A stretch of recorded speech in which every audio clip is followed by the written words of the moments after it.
Saudara, keluhan warga kepada anggota DPRD Makassar terkait maraknya kembali aksi begal lantaran kurangnya penerangan di jalan di sejumlah lorong di Makassar ditanggapi oleh Wali Kota Makassar.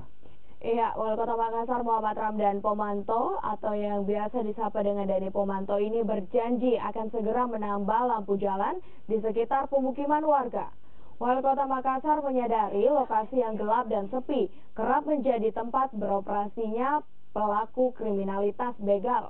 Untuk itu, penerangan tambahan berupa lampu lorong akan segera diperbanyak yang akan didistribusikan melalui Dinas Pekerjaan Umum. Sementara itu, Kepala Dinas Pekerjaan Umum Kota Makassar juga mengaku tengah menunggu laporan dari warga dan tim investigasi Dinas PU untuk menentukan titik mana saja yang akan dipasangi lampu lorong untuk tahun anggaran 2019. Jadi saya kira persoalan-persoalan kriminalitas ini tidak muncul dengan sendirinya.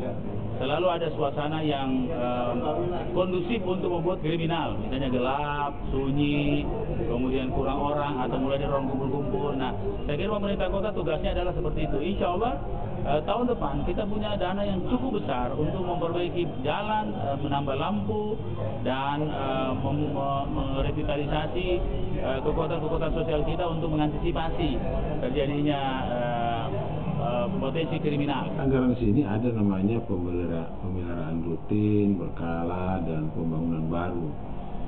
Nah, kalau ada jalan-jalan misalnya khususnya yang di gang-gang ya, yang di setapak bahkan, nah, betul-betul di situ gelap, tidak ada penerangan jalan, bisa kami lakukan. Yang penting ada laporan masuk, pasti kami akan tindak lanjuti. Ada juga tim kami yang turun ke bawah seperti itu. Jadi